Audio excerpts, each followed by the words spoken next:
je vous ai parlé de la peau de l'âme, et donc là, et on va voir un petit peu comment. Alors bien sûr, on va continuer sur les Tehillim, hein, ça c'est clair. Pendant un temps avec les chats, les lamentations, plus donc les roues d'Ézéchiel, hein, mais c'est tellement, il y a tellement de choses que. Ok. Là, alors je vais commencer comme ça. Je crois que j'ai montré la dernière fois. Je ne sais pas si j'en ai parlé. Dans Genèse 3, 21, donc il est dit que, vous savez, donc enfin, avant, ils ont fait avec les feuilles de figue, après la chute, ils ont fait des rebrottes, des ceintures, et donc le mot c'est 611, donc, qui fait la valeur de la Torah. Et en fait, ils ont fait une Torah, bien sûr qu'ils avaient une grande connaissance à ce moment-là, et donc ils ont fait une Torah, mais avec ce qu'ils connaissaient. Donc, et puis, donc Bereshit 3, verset 21, est un verset clé, fondamental, parce que c'est à ce moment-là que Hachem, alors je ne vais pas donc, développer, mais que Hachem, on va en parler, il leur fait des tuniques de peau, des kétanot or, et donc on va montrer donc certaines choses. Alors je vous ai dit que le Yud représentait la Béchora, le Vav la Torah, et les deux He c'est les Tehillim, les deux souffles. Et c'est pour ça que nous devons apprendre à monter dans les mondes. Alors, ce n'est pas quelque chose de mystique, hein, c'est juste capter, comprendre comment on monte dans les mondes. Les Tehillim, donc, ce n'est pas la prière. Hein, on a traduit par prière, mais ce n'est pas la prière au sens de monte. Hein. Tehillim, c'est vraiment la connexion. Hein, c'est une connexion. Et cette connexion, elle s'intensifie au fur et à mesure que je deviens ce que Hachem a voulu. Et nous ne naissons pas avec la capacité d'être ce que Hachem a voulu.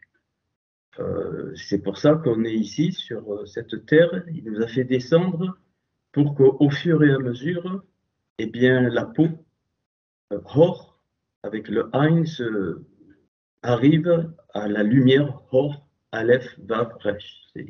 C'est volontairement que je ne vous présente pas de diapo, vous notez, et puis on verra s'il y a besoin. Ce n'est pas un problème de vous envoyer. OK. Et la différence entre la lumière, donc il fait donc c'est 207, mais c'est pas grave ça. Donc d'ailleurs 207, hein, il y a le 7 et le 2, ça fait 9, d'où quand je vous parle des 9 lumières, ça vient de là. Et donc on descend jusqu'à Hor, la peau. Et entre le Haïn et le Aleph, il y a une différence de 69. Et donc 69, c'est Bébina, c'est-à-dire dans la Bina. Et Bina, c'est les mêmes lettres que Navi, le prophète.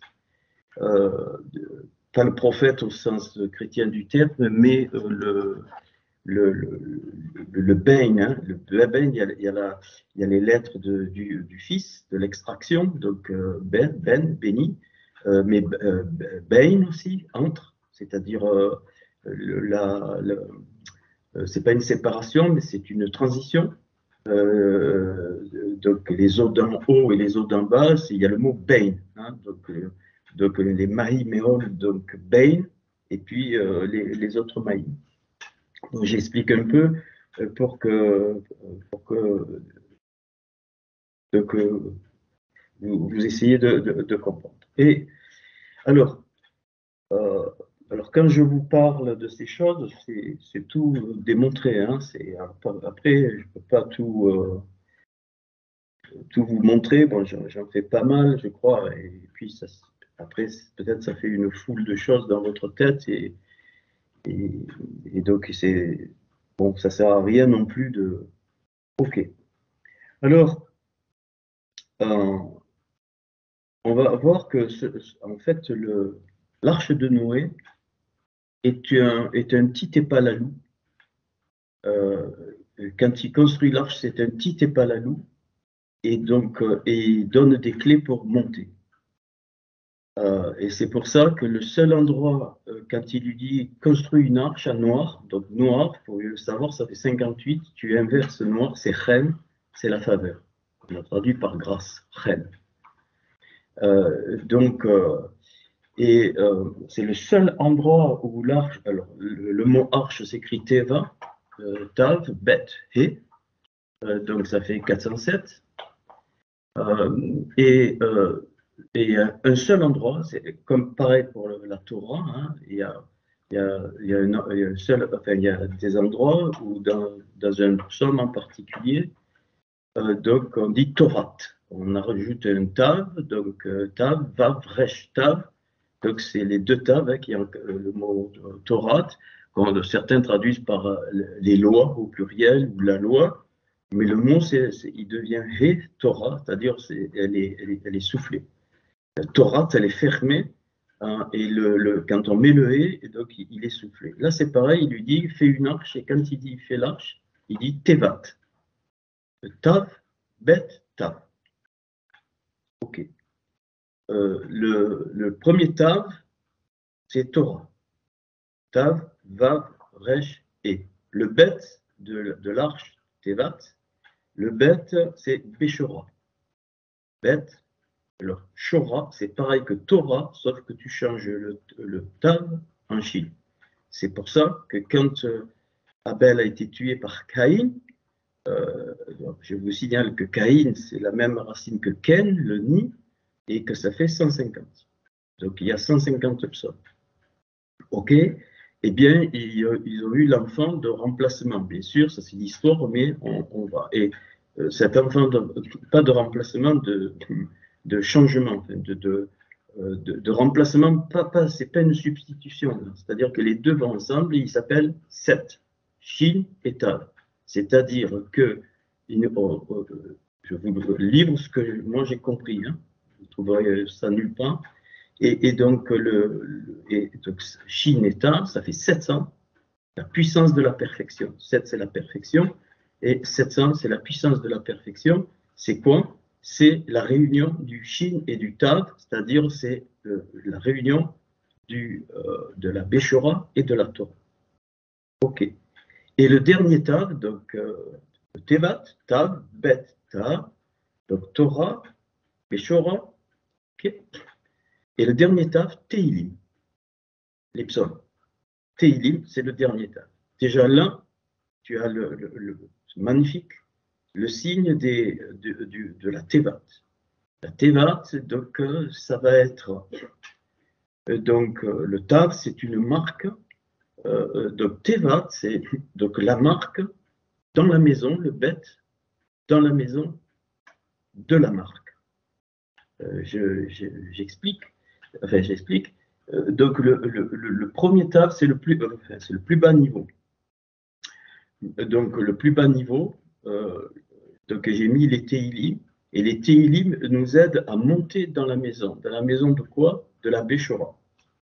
La Béchora, c'est-à-dire la bonne nouvelle, enfin, ce qui a été accompli, mais on ne peut pas le séparer du Tav de la Torah. Et c'est pour ça que donc Tav et Bet, c'est Tav, donc ça fait 402, hein, et donc ces deux taves donc, sont les ingrédients pour monter. Euh, pour monter. Donc le premier tave, c'est au niveau de la nefesh. C'est le plus bas niveau. Okay. Et le deuxième tav, c'est au niveau de la neshama. C'est ce que j'ai compris. Hein. Enfin, en tout cas, là. Et le bet qui joint les deux, c'est la rouar qui fait ça, c'est le souffle. Hein, c'est le souffle. En fait, le souffle, comment je l'ai trouvé dans plaçant les psaumes, enfin, j'ai pas fini, mais dans le schéma que je vous ai donné de la fleur de vie, eh bien, le souffle est partout. Depuis la raya, il passe partout, le souffle. Donc, c'est difficile de dire que c'est le souffle, ce qu'on a traduit, nous, par l'esprit, qui joint les deux tables, qui joint donc la neshama et donc la nefesh.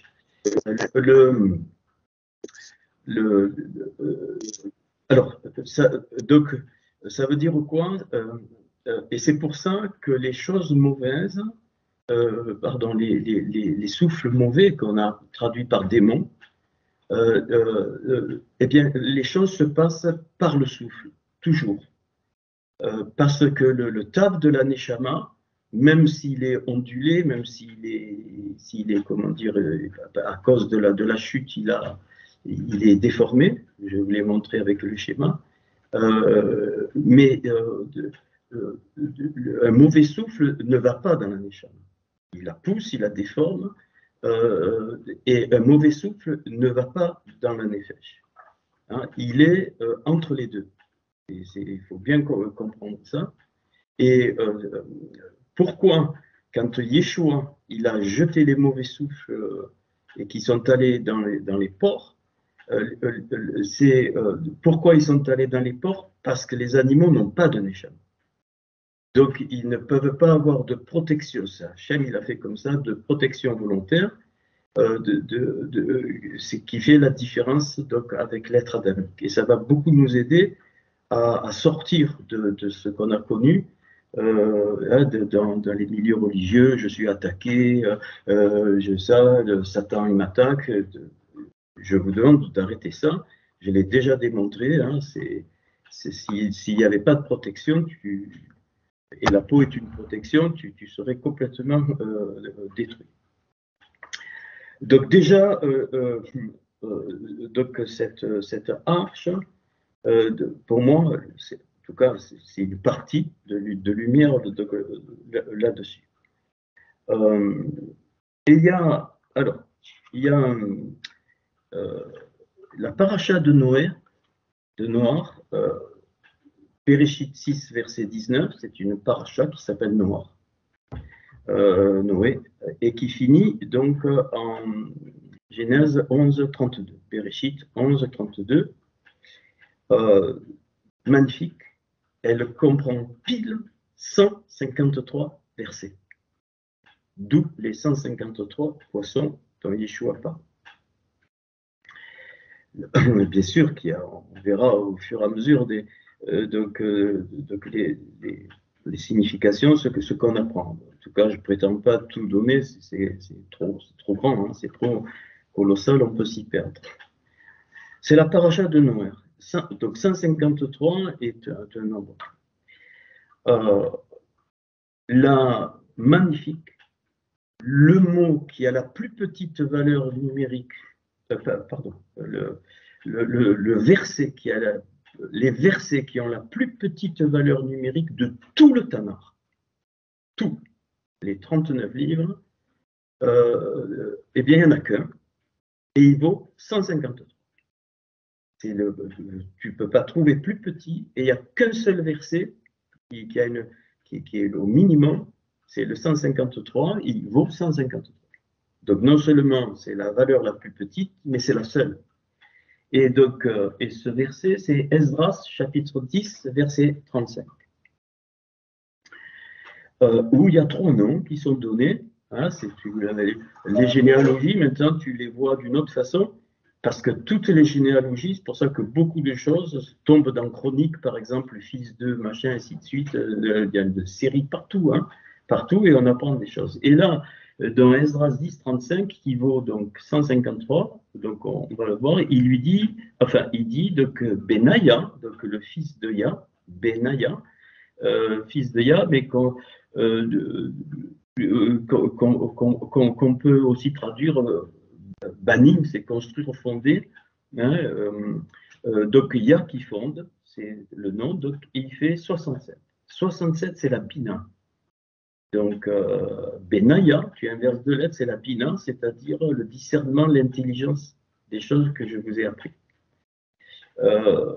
Puis, Badia, deuxième nom, qui fait 21, et qui est au service de Ya. Badia, mais aussi, le mot Bad, c'est le Badchesh, c'est le féminin. Donc, et c'est aussi les Vado, c'est l'unique, c'est-à-dire il n'y en a pas d'autres comme ça. Donc Badia, le deuxième nom, m'apprend que eh bien, le 21 qui est Ayé, le je suis, il n'y en a pas d'autre, il n'y en a qu'un seul, ça vient de Ya. Et enfin, le dernier mot, c'est donc Kélia, qui fait 65, donc qui sont les mêmes lettres qu'Akeli, le vase, hein, pareil, donc tu inverses, enfin tu inverses, tu déplaces les lettres, et qui fait 65. 65 plus 21 plus 67, ça fait 153. Donc, et puis il y a une petite note dans le texte massorétique qui te dit que Kélia, alors qui veut dire, pardon, j'ai le Kol, le He et le Yud, ils sont inversés, donc c'est pas Ya, mais c'est Aï. Bien sûr, on peut mettre Ya. Mais ça veut dire quoi? Ça veut dire mon, et Kalla, bien sûr, c'est l'épouse, mais c'est mon accomplissement. Donc l'épouse est l'accomplissement c'est l'accomplissement de la réparation. C'est clair, et 153, donc, qui est un nombre triangulaire, mais pas, hein, c'est 1 plus 2 jusqu'à 17. Donc le 17, c'est le Tov, ça fait 153. Donc, c'est le signe, c'est l'épouse. Mais l'épouse, pas au sens où tu vas te marier. Hein, donc l'épouse, c'est le vase, hein, le vase général. OK. Et donc, donc l'autre orthographe, c'est Kilou, c'est-à-dire, alors c'est le même mot, c'est-à-dire le kaf, le lamed, tu peux le voir dans Esdras, le he et le yud, et entre le kal et le he et le yud, tu rajoutes le vav. Il y a le vav, donc ils mettent voilà, juste une petite note, mais sans rien. Hein. Okay. Et là, j'ai compris.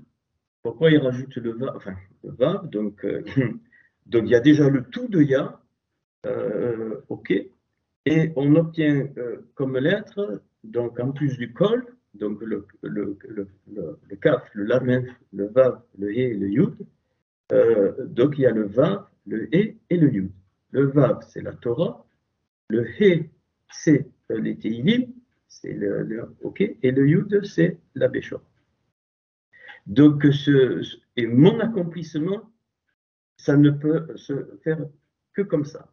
Et donc, c'est pour ça qu'il y a 153 versets dans la paracha de Noir, qui est centrée sur l'arche, sur toute une reconstruction de la nouvelle humanité, ainsi de suite. Évidemment, je ne peux pas tout faire. Si on fait, il faut des années. Hein. Juste, je vous donne un petit peu donc ce que j'ai compris. Et là, on va, donc par rapport donc à cette arche, eh bien, il m'est venu cette idée, les choses marquantes dans le Tanakh, je me suis dit, c'est pas possible qu'on puisse passer à côté. Les personnages marquants centraux, ça a été Moshe, David et Élie. Moshe représente donc la Torah, clair. David représente les psaumes, Tehillim, et Élia, alors j'ai réfléchi et puis j'ai trouvé. Donc, pourquoi je suis venu à Élia? Bien parce que les prophètes, il y a les 21, il y a les petits, on s'en fout, ils ne sont pas petits, c'est pas ça. Après, avant, on connaît. Hein. Et donc, il y a les livres prophétiques qui sont Roi, Samuel, ainsi de suite, Josué, donc juges sont considérés comme prophétiques, plus les 3 grands prophètes. Et je me suis dit, donc ces trois grands prophètes, ils sont marquants. Et donc c'est comme Moshe, David et Élia. Alors, je suis allé voir, ça. Alors, si je prends les prophètes, donc Yeshaïa, donc le salut de Yah, valeur, je vois pas bien, 401. Une autre, je vais doucement exprès, 401. C'est mieux comme ça, parce que quand j'expose, je vais trop vite. Yirmaïou, désigné par l'Éternel, qui est Jérémie, désigné par Yah, 271. Et Raskel, enfin Yerskel, donc Razak, c'est être fortifié. Donc c'est Hachem, enfin Hel qui fortifie. Les autres, c'est Yah, parce que c'est la grâce, et lui, Raskel, Ézéchiel, c'est Elle, c'est la rigueur de Hachem. 156. 401 plus 271 plus 156, ça fait 828. Et là j'ai compris. Et donc, tu rajoutes Élia, mais sans son va. C'est-à-dire, il est présenté dans le roi 17, Eliaou. Eliaou, lui, mon Dieu, lui, mon Dieu. Et puis, c'est unique, roi 2, tout le premier, avant qu'il parte, juste avant qu'il parte, avant le chapitre 2 de 2 rois, le Vav est enlevé. Donc, c'est le Vav de la Torah, évidemment, et il devient Élia. Et quand tu mets Bélia, donc ça veut dire ces trois prophètes, dont Élia. Donc je redis, donc le salut de l'Éternel, désigné de l'Éternel, et la force de Hachem fortifie, elle, donc fortifie. Donc Yahou, Yirmaïou et Yerskel. Ok. Ils font 28. Ils sont dans Élie. C'est pour ça que c'est magnifique. Bélia, ça fait 48. 828 et 48, je vais doucement, ça fait 876, exactement la valeur des Tanot, la tunique, les tuniques que Hachem a fait pour qu'ils soient protégés après la chute. Il ne leur a pas encore interdit l'accès donc à l'arbre de vie, et il le fera tout de suite après. Et quand on suit la Genèse, c'est pas mon propos ce soir. Les Ketanot, donc le Raf, le Tav, le Nun, le Vav et le Tav, ça fait pile 876. Donc ces tuniques sont préparées déjà non seulement elles vont se développer avec l'arche de Noé, donc la Tevat, mais par les personnages marquants. Et ces personnages marquants, donc les trois prophètes, parce que j'ai dit, mais lequel est le plus, c'est lequel? C'est Jérémie, et ainsi de suite. Puis d'un coup, j'ai compris que c'était Eliaou, c'est pour ça que c'était Elia. Il perd le Vav. Regardez, Eliaou, Yud et Vav. Béchora, Teilim, le He et le Vav, la Torah. La Torah est accomplie, donc le Vav est enlevé, il reste le Yud et le He, c'est-à-dire le souffle d'en haut, puisqu'il y a les deux, donc il va partir. C'est pour ça qu'il est parti, Élie. Donc il devient Élia. Juste avant son départ, il devient Élia, et puis au moment de partir, le Vav revient. C'est l'accomplissement. Alors, regardez ça, Moshe, excusez-moi. Donc ça, c'est pour ça que j'ai mis donc Elia comme personnage marquant. Donc je répète, donc Moshe, David et donc Eliaou. Ok. Alors, vous allez peut-être en train de vous dire, bon, ok. Maintenant, Kélavia, donc mon accomplissement ou le vase de l'épouse, la valeur, c'est pile 71. 71, c'est la valeur numérique de quoi? De Yona, la colonne. Yona, Yud, Vav, Nun et He. On a encore dans Yona le Yud de la Béchora donc le Vav de la Torah, le Nun et le He, c'est-à-dire le He final, ça représente les psaumes, et dans le texte de Noir, c'est Hayona. Donc le Hayona, Yona est encadré par deux He, et deux souffles qui montent, un qui monte et l'autre qui descend. Ça correspond, donc je vais en parler peut-être, donc à l'échelle de Yaakov. Donc rien n'est gratuit. Alors, donc ça c'est donc c'est un petit peu donc comme une introduction, enfin une introduction. Ok. Or, j'ai compris quelque chose, c'est que pourquoi, enfin c'est une partie, j'ai déjà avais donné quelque chose, et pourquoi à un moment donné, Yeshua, qui apparaît Moshe et Eliaou. Clair? Mais il est toujours dit, il est toujours appelé Ben David. Yeshua est toujours appelé Ben David, fils de David, hein, quand il y a même au niveau de l'histoire. Donc David est dans Yeshua. Alors, j'ai compris, alors ben, on écrit. Donc, comment vous allez comprendre, donc, sur le montant de la transfiguration, David est à l'intérieur de Yeshua. Parce que Yeshua, il est Ben David. C'est l'extraction donc, de David, donc de la royauté. Et donc, on le sait maintenant, c'est la réduction du Adam Kadmon, je n'y reviens pas, hein, on va rester tranquille. Et donc, j'ai écrit le centre, quoi? Beyad Yeshua, donc Avad Ben David. Qu'est-ce que je dis là-bas? Je n'invente pas. Hein, c'est une expression hébraïque qui veut dire donc par le moyen, Beyad avec la main donc, par le moyen de Yeshua, donc Avad, l'unique, je l'ai mentionné tout à l'heure, donc Bédia, c'est unique. Il n'y a qu'un seul verset qui fait 153, il n'y en a pas d'autre. Donc Ben David. Et donc j'ai rajouté quoi? Hameler. Parce qu'on dit David Ameler, roi David. Donc, Beyad Yeshua, donc Abad, donc Ben David Ameler.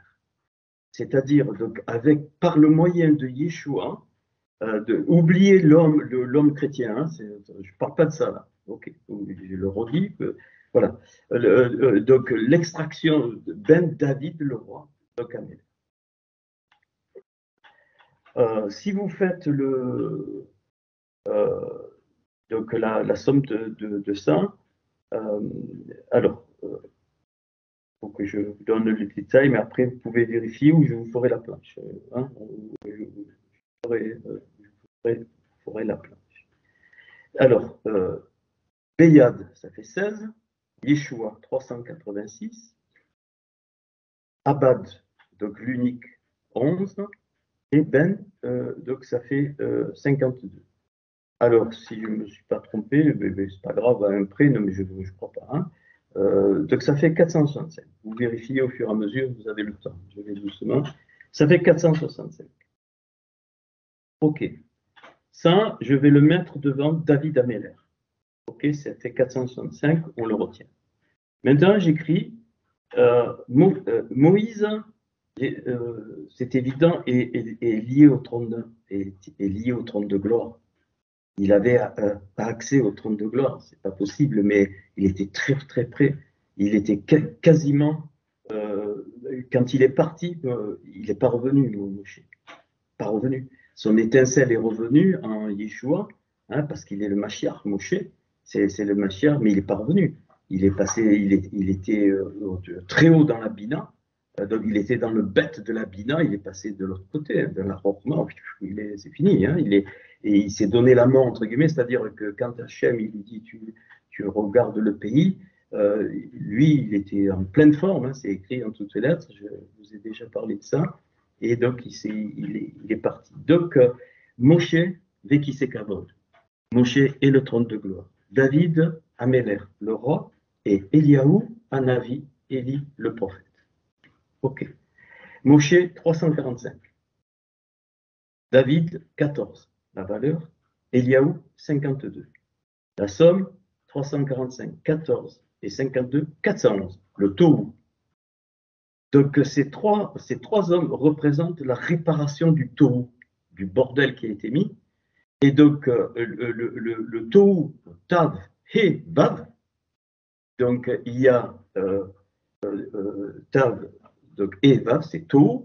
Et il va venir le Resh, c'est-à-dire le principe, hein, les principes qui seront découverts même dans l'arche de Noé, ce qui va donner la Torah. C'est l'important, c'est le 411. 411, c'est la réparation du Tohu. Mais quand je dis le Tohu, c'est un monde, mais le Tohu est donc est un monde disloqué, parce qu'il y a eu donc là c'est Shatan, hein, qui a fait ça, est un monde disloqué, perte de la lumière, ainsi de suite. Et donc, c'est donc la réparation. Et d'ailleurs, c'est pour ça que Elisha fait 411 aussi. Donc, Elisha représente l'accomplissement de la messianité par Moshe, plus la royauté de David pour les peuples, et plus le discernement, la bina, l'intelligence des choses de la Torah. Donc, c'est pour ça qu'Elisha fait 411 aussi. Ok, vous retenez bien. Donc, Moshe Vekisekavot, donc avec donc le trône de gloire, il n'est pas sur le trône de gloire, surtout pas, hein, c'est impossible. Hein. Donc, Améler le roi, donc, et Anavi le prophète. Vekisekavot, 113. Améler, 95. Oh. Et Anavi le prophète, 68. 113 plus 95 plus 68, 276. Or, la peau. Et 411 plus 465, qui est par le moyen de Yeshua l'unique fils de David, 411 et 465, ça fait 876, qui est un autre. Les tuniques de peau. Les tuniques de peau préfigurent la semence que Hachem met pour tout le développement de l'humanité qu'il va avoir dans tous les temps jusqu'à la fin. Et c'est représenté par Moïse, par David et par Eliaou, et évidemment Yeshua, donc Yeshua. Le trône de gloire, la royauté qui est reliée donc à l'identité, et la bina qui est liée à l'aspect prophète. Il faut donc le kisekavod, c'est le jugement, le juge, hein, le trône. C'est par le trône, le 113, ça vaut 113. Tu lis le psaume 113, tu verras.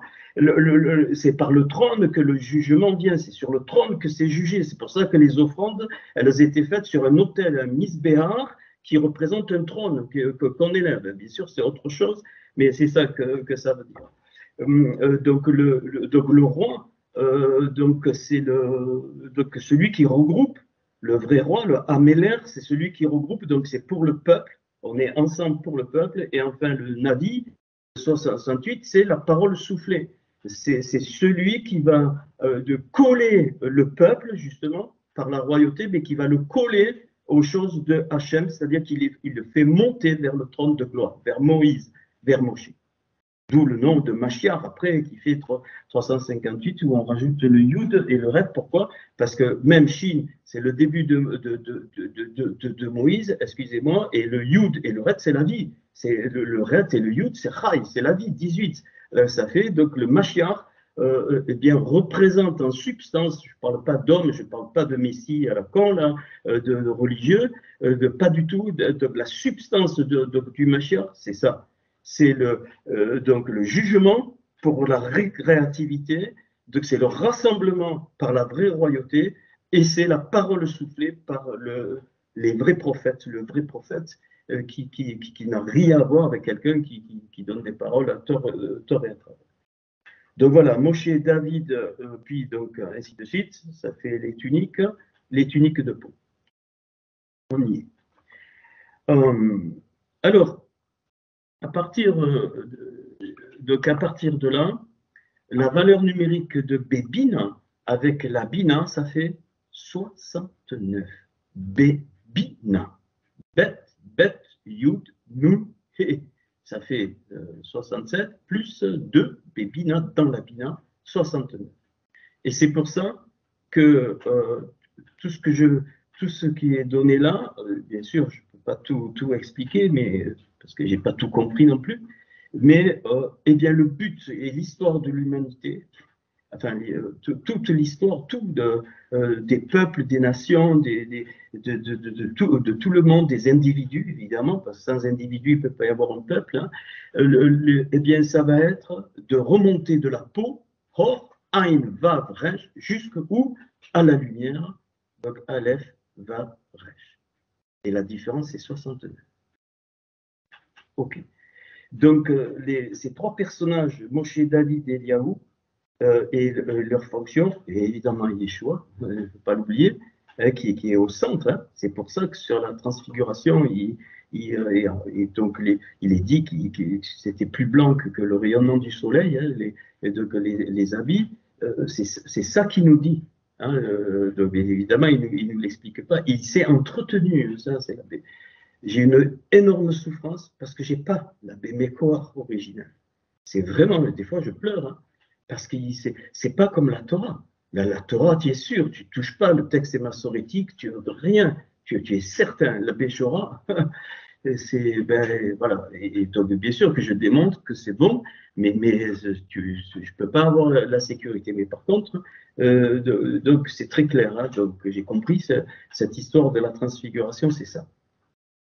Et l'histoire de la transfiguration, et c'est pour ça qu'il parle des 153 poissons, il est en train de dire, il y a les 153 poissons, tu regardes dans la paracha de Noir, entre guillemets, c'est moi qui le dis, mais et tu apprends, j'ai déjà parlé des 9 lumières dans l'eau, la pêche miraculeuse qui n'a rien à voir avec une pêche, et donc il nous renvoie à Moïse et Élie. Moïse et Élie, et donc tout ça, eh bien ça nous renvoie donc juge, donc au prophète et le centre au roi, dans le sens que je l'ai expliqué. Et donc, quand je remonte donc du Aïn, au Aleph, il y a 15. C'est pour ça qu'il y a 15 psaumes démontés. À Mahalot, il y en a 15. Et il y en a qu'un, évidemment, qui dit les Mahalot pour monter. Ok. Donc, il y en a 14 en fait, 14 possibles pour nous. C'est pour ça que les Mahalot, c'est pour monter, il est à part, c'est le plus fort, c'est très fort, 121, 11 au carré. C'est la réparation totale. Et quand tu arrives aux bêtes à la deuxième lettre, c'est comme Moïse, hein, tu ne reviens pas. C'est le dernier Gilgoul. Je n'ai pas dit qu'il y avait 14 Gilgoul, hein, pas du tout. C'est un symbole. 14, c'est la royauté, c'est David, Dalet, Vav, Dalet, c'est David. Et donc, toute notre vie, écoutez bien, comme c'est tout imbriqué l'un dans l'autre et c'est très holistique, hein, toute notre vie symboliquement, c'est d'aller de la peau à la lumière. Mais c'est pas fini, parce que après, si c'est pas suffisant, tu reviens, ou tu reviens pas, ou tu vas dans un autre monde, et maintenant tu comprends les Gilgoul. Et les Gilgoul, donc c'est, eh bien oui, eh bien il y en a qui sont encore au Aïn, il y en a d'autres qui sont au Samer, il y en a d'autres qui sont au Noun, on ne sait pas dans notre vie. Et la dernière vie que tu auras, que tu auras possible de vivre, c'est le bête. Le bête. Et donc, qu'est-ce que j'ai fait? Je suis parti de peau, Aïn, Vav, Resh, la peau, or. Après, avec le Samer, sort, Samer, Vav, Resh, et ainsi de suite, et tu montes. Je ne vous le donne pas ce soir parce que j'ai pas fini. Juste ce que je peux vous donner, c'est juste avant la lumière, or, tu obtiens bord. Et donc, bord, c'est le puits, BR, la cité, le puits profond, mais qui veut dire l'explication définitive, totale. La compréhension définitive totale, c'est ce qu'avait Moshe. Hein, il était au trône de gloire et il était arrivé jusqu'à ce niveau. C'est pour ça qu'il ne pouvait même pas sortir. Il était obligé de mettre un kissout. Kissout, le voile, kissout, c'est la même racine que le trône. Qui c'est kissout. À Sarah, quand il lui dit tu mettras une voile sur tes yeux, c'est le même mot. Tu mettras l'étronne sur tes yeux. Qui soude sur tes yeux. Ça veut dire quoi? Eh ça veut dire que le peuple de Hachem et nous devons avoir nos yeux vers le voile, vers le trône, vers le kissout, hein, ce qui saute, c'est les trônes, hein, c'est le pluriel de trône. Bon, il faut que, si j'accélère, il faut que j'aille doucement. Alors, donc, ceci étant dit, donc tout le but, mais partout, dans toutes les nations, partout, même s'il y a des guerres, des souffrances, tout ça, c'est la montée. C'est les 14 montées, ou les 15, comme tu veux. Donc, c'est le psaume, les psaumes des montées, donc du 120 au 134, ça en fait 15. Et donc, on va petit à petit, et ça t'explique que les vies ne peuvent pas être pareilles. Des fois, tu dis, mais comment ça se fait que ça passe pas avec tel, lui, ça passe, ainsi de suite. C'est parce que, eh bien, on n'est pas tous dans les mêmes Gilgoulim. On n'est pas tous dans les mêmes niveaux du Gilgoul. Et donc, ben oui, il y en a comme Moshe qui fini, ils ne reviendront plus.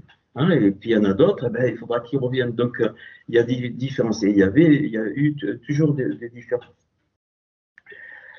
Et quand il y a eu, donc, pourquoi je parle de noir, dont l'inverse c'est reine, parce que noir, il nous montre des choses, hein, il nous donne des clés avec donc l'arche, et en fait, la construction de l'arche, c'est un petit épalalou. Tav, pé, la bouche, et Lamed, les deux enseignements, il a fait un petit épalalou, mais général, hein, c'est colossal. Et donc, voilà pourquoi, quand il lui dit de construire l'arche, c'est pas Teva avec un He, c'est Tevat avec un Ta. Donc, voilà pour les 150. Alors, ce que je voulais donc vous dire, alors, c'est que donc, par les psaumes, avec les psaumes, bon, je vais peut-être le dire tout à l'heure, parce que si je pars dans tous les sens, moi ça ne me gêne pas, mais vous allez donc rien comprendre. Donc, les psaumes sont une clé pour les Titepalalou, et sont des clés aussi, les psaumes, hein, éclairent grandement sur la Torah et sur la Béchoua. Les deux. Il y a les deux et c'est pour ça que Yod et Vav et Yod Béchoura et les psaumes qui montent, hein, donc Vav la Torah et le résultat qui descend. C'est donc Yod, He, premier souffle, et Vav, et avec la Torah, second souffle. Et c'est pour ça que je vous ai toujours dit que donc, on doit devenir une Torah vivante ou des Torotes, comme vous voulez, hein, c'est au pluriel. Alors, donc ça c'est une chose. Alors, on va aller doucement et on va prendre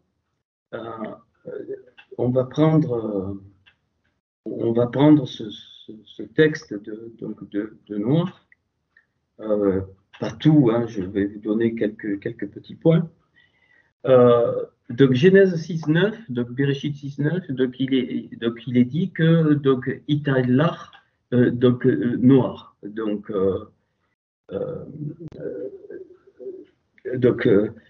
qui veut dire donc que Noé donc a marché, hein, donc a marché avec Dieu, enfin donc allez, le halach là ici c'est donc marché. Eh bien magnifique, magnifique. Le mot donc ité, alors on peut le prendre, hein, c'est Genèse 6.9, ceux qui ont donc la Torah sous les yeux. Donc, eh bien, le He, le Tav, le He et le Lamed du début de Italer, ça veut dire toi, toi, Italer, le Red, c'est toi. Eh bien, ça fait 440, donc qui est pas très loin de la vérité, c'est 441, mais c'est surtout Tehila, Tehila, le psaume. Tav et Lamed et au singulier, Tehila, c'est le psaume 440, c'est ce qui dit à Noé. Il a l'air noir. Et noir, ça fait 58, c'est Hagan, le jardin. Hein, c'est le jardin 53, Gan. Hagan, 58, c'est le jardin. Donc il dit, va vers le jardin. Et quand je dis le jardin, bien sûr, c'est le jardin d'Éden, là où il y avait les arbres, bon à manger, l'arbre de vie, l'arbre de la connaissance du bien et du mal, mais c'est aussi ton jardin, ton intérieur. Et ton jardin, il est dans la Neshama. Ton jardin. Le jardin, là où tout se passe. Et donc, comme par hasard, eh bien, cette expression, donc totale, fait 518. 518, c'est Abeshora.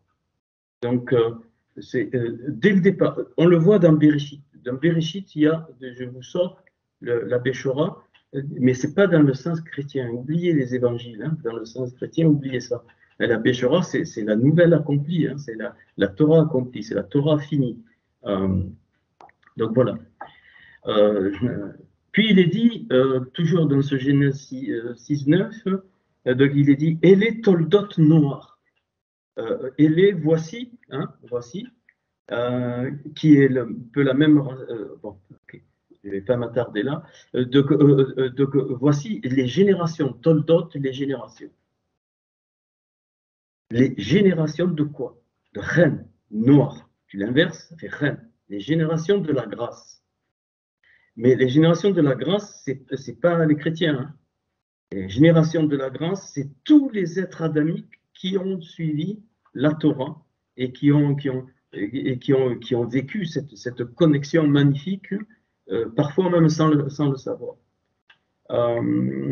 Et donc ils disent, qu'est-ce que ça veut dire, donc, et les toldot noirs? Eh bien, ça veut dire, regarde de ce qui va rester dans l'arche et tu vas comprendre la suite de l'histoire de l'humanité. Noir aura trois fils, Sem, Ham et Yafet.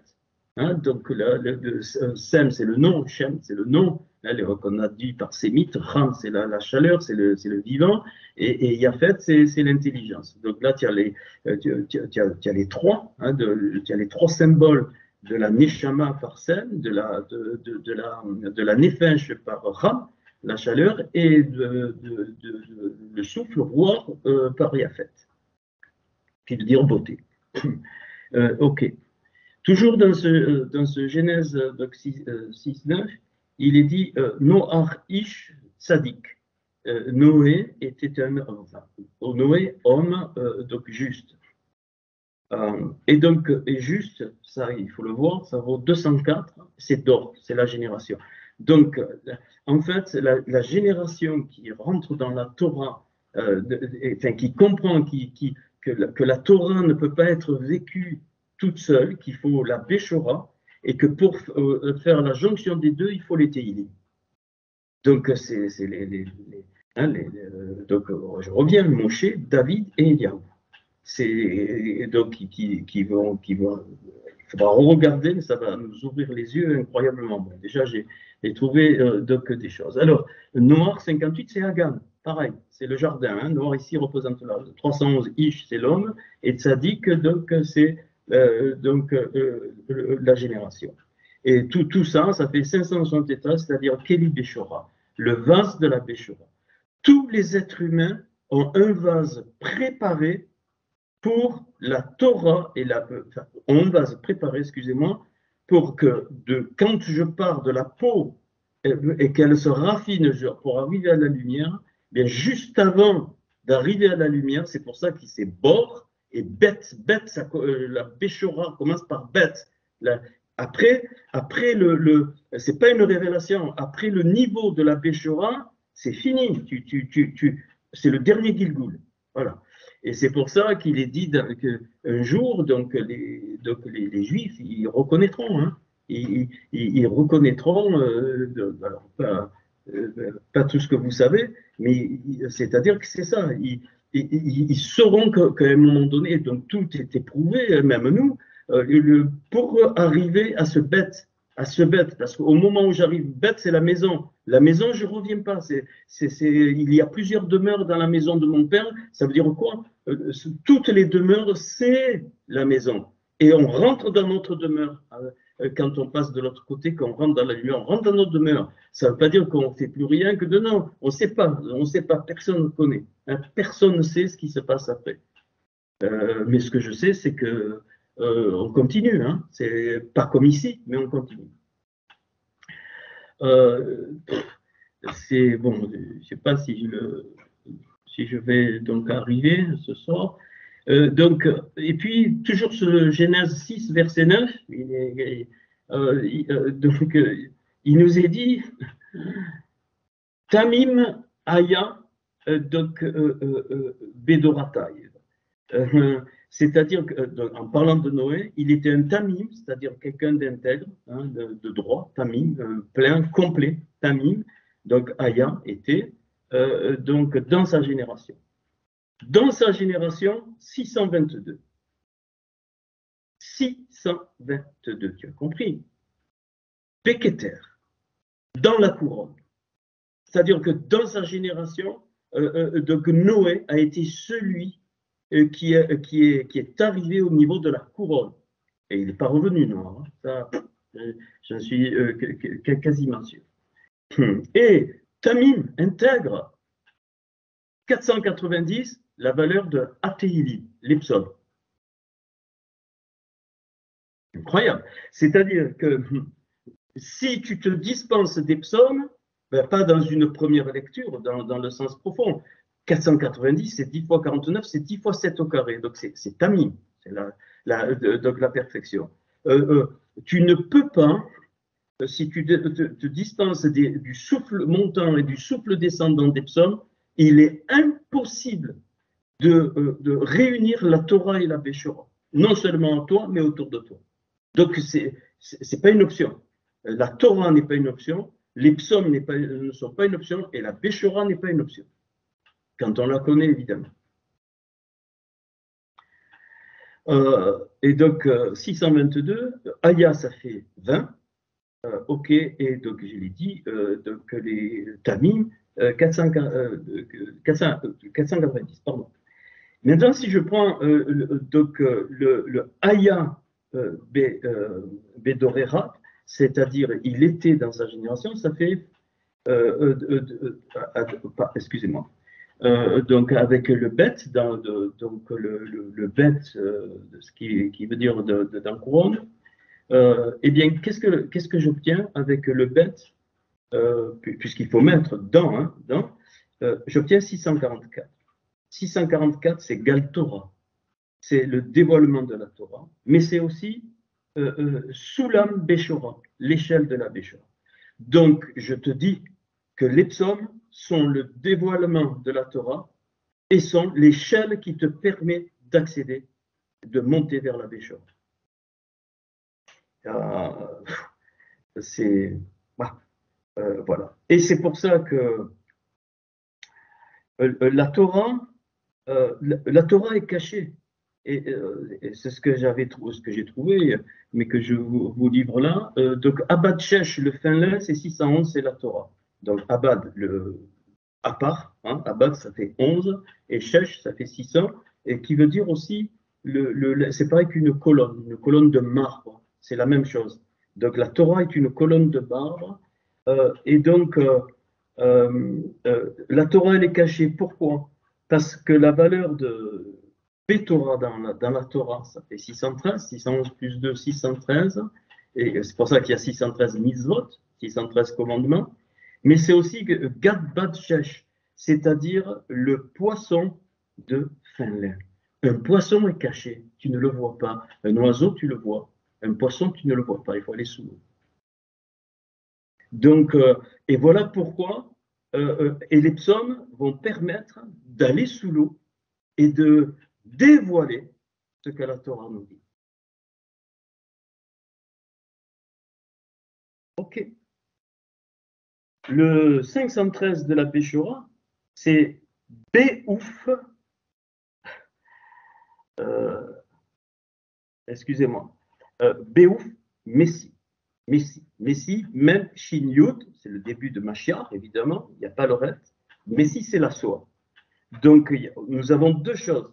On a le poisson de Finlin, qui est caché dans l'eau, dans la Torah, et l'oiseau Béouf, Messie, l'oiseau de soie. Retenez, c'est tellement beau, c'est poétique, on peut le mettre en musique. Donc, l'oiseau de soie, tu le vois, mais il te faut une échelle pour monter. Donc, et c'est pour ça que Yaakov,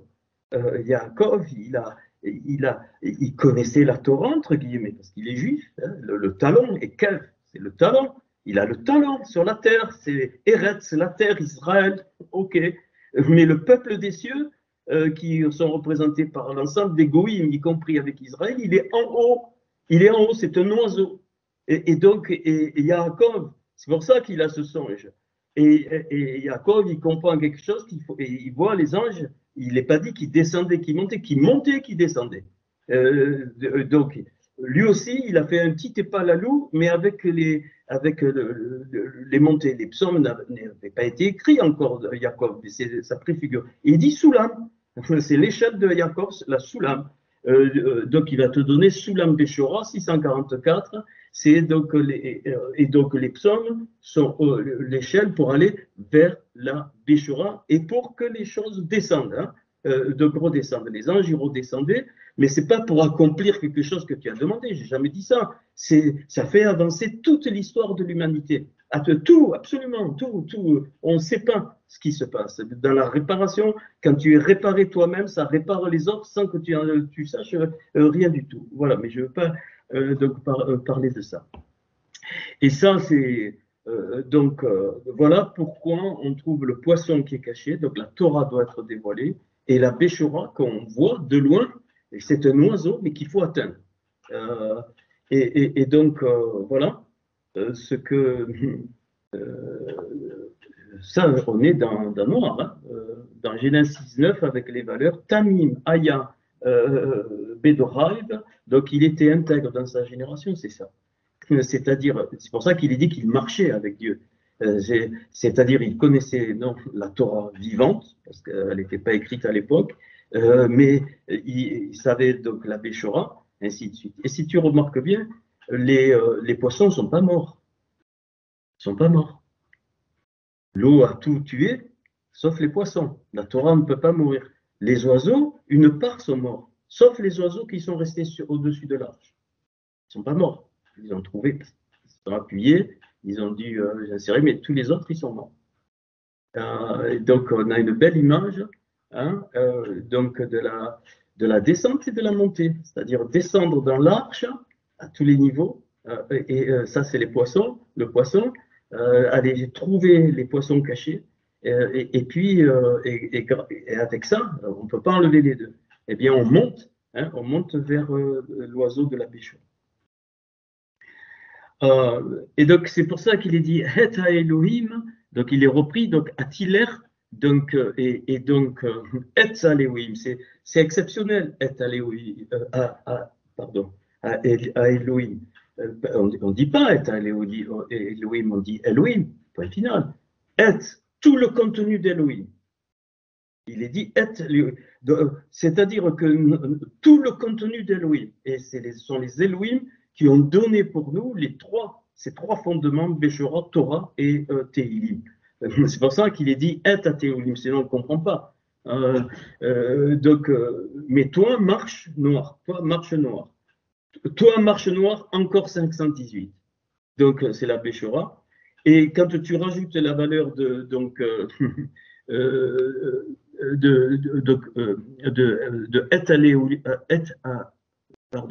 Ha Elohim, eh bien, tu vas obtenir la réunion des deux par le souffle des TI. Ok. Donc si je continue, toujours dans... alors ça, il faut le voir avec les lettres. Bon, je vous donnerai les planches, mais bon, j'ai préféré vous... Alors, quand il est dit au verset 8 de Genèse 6, donc avant, donc Vénor Matzah, donc, et Noé donc, trouva, reine, la grâce, Behein, dans les yeux de Yodévavé. Mais il ne faut pas lire que comme ça, bon, reine, d'accord, la grâce, le jardin, hein, Agan, Behein, 142, donc ça fait 200 piles, Kadmon. C'est-à-dire qu'il trouve à grâce, il comprend qu'il est extrait du Kadmon de l'autre côté, donc de l'Est, ça fait 200. Et donc, et si je retraduis, bien aimé, alors peut-être j'explique mal, mais tant pis, hein, vous débrouillez. Et Bein Yod Evavé, pardon, Beini, Aini Yod Evavé, c'est-à-dire dans les yeux de Yod Evavé, ça veut dire quoi? Ça veut dire que Noé, donc dans cette grâce, il a trouvé qu'il fallait aller dans les yeux de Yod et Vav. Et les yeux de Yod et Vav, c'est quoi? Yod et Vav et Béchora, premier souffle, Torah, deuxième souffle.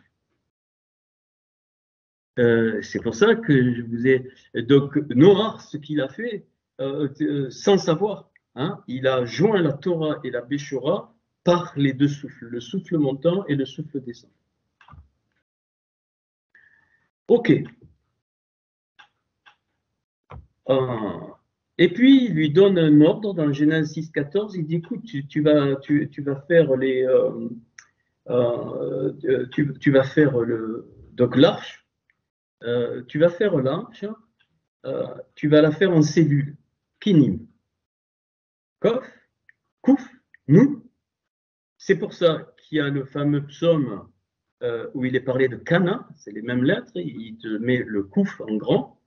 Et donc, il te renvoie aux cellules de l'arche. Kouf, nou, yud, mim. Ça fait 200. 200. Or, qu'est-ce qu'il est dit? Il est dit que l'arche, elle avait 300 coudées, la hama, hein, qui fait 46. La hama, pourquoi 46? C'est une autre histoire, c'est 2 fois 23. Et dans la hama, dans la coudée, donc il y a le masculin et le féminin, mais pas matériel. Hein. 300, il lui dit 50 de largeur et 30 de hauteur. Bon, tu fais un petit calcul. Kenim, c'est cellules, ça fait 200. Donc, il y avait 200 cellules, entre guillemets, c'est symbolique, 200 cellules. Or, le volume de l'arche, donc il fait 300 que multiplie 50 que multiplie 30, 450 000. 450 000. Ok, tu divises par 200 pour voir la taille d'une cellule. Et donc, tu obtiens quoi? Tu obtiens 2250. Une cellule fait 2250, donc 50 fois 45. Ça me plaît, 45 c'est Adam, 50 c'est la révélation qui me montre déjà l'épouse, hein, puisque Akala c'est 55, mais 45 aussi c'est la valeur numérique de Yod et Vav développée. Quand tu écris le Yud, tu l'écris Yud, Vav, Dalet, donc ça fait 20, le He, Aleph, ça fait 6, le Vav, Vav, Aleph, Vav, ça fait 13, et le He, ça fait encore 6, et donc Yod et Vav, ça fait 45. C'est-à-dire que dans une cellule, donc il y a Yod et Vav. Donc nous avons été faits de partout dans notre âme sur la base de la Torah, de la Béchora et des Teilim.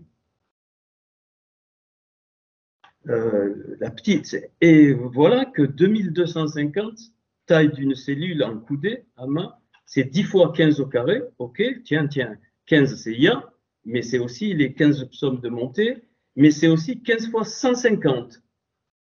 15 fois 150. Il y a 150 psaumes. 150 psaumes. Et 15, les 15 psaumes de montée, mais c'est aussi de Ya. Donc, au tout départ, avant même Noir, parce que déjà Noir, là, il y a une réparation, il rase tout. Hein. Bon, ça, c'est l'histoire, mais ça nous apprend autre chose. Donc, les petites cellules de constitution de toute la création étaient parfaites. Et alors, remarquable, donc ce 2250,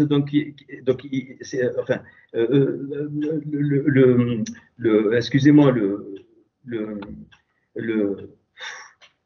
je vais y arriver, excusez-moi, donc le 2250, eh bien c'est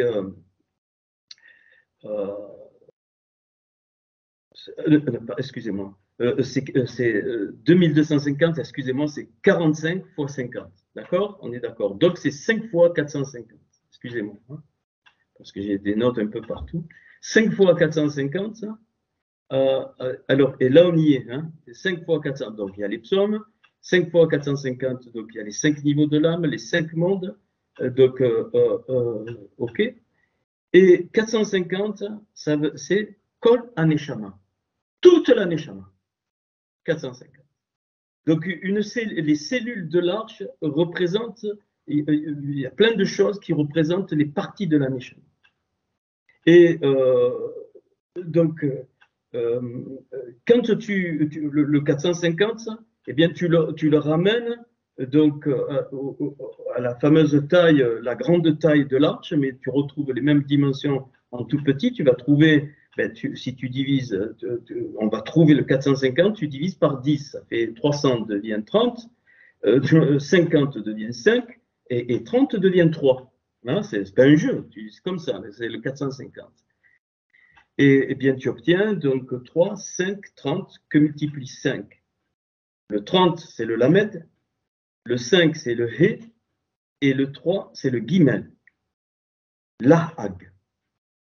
L'Ahag, c'est une seule fois dans tout le temps il intervient, c'est dans Ecclésiaste 12, 12, quand il est parlé que sa parole, c'est comme des clous, ainsi de suite. Et donc l'ahag, ça veut dire l'étude.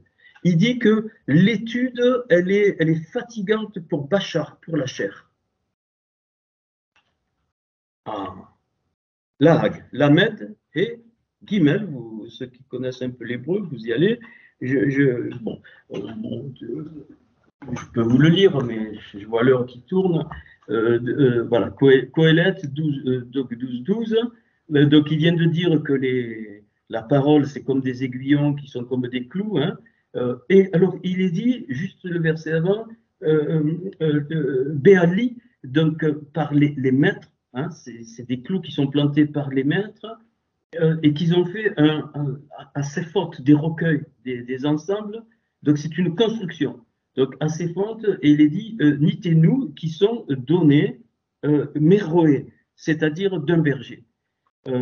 Donc, ça, cette notion, c'est le mot. Donc, Roé, le berger, c'est celui qui inverse le mal. Il faut comprendre Erat, unique.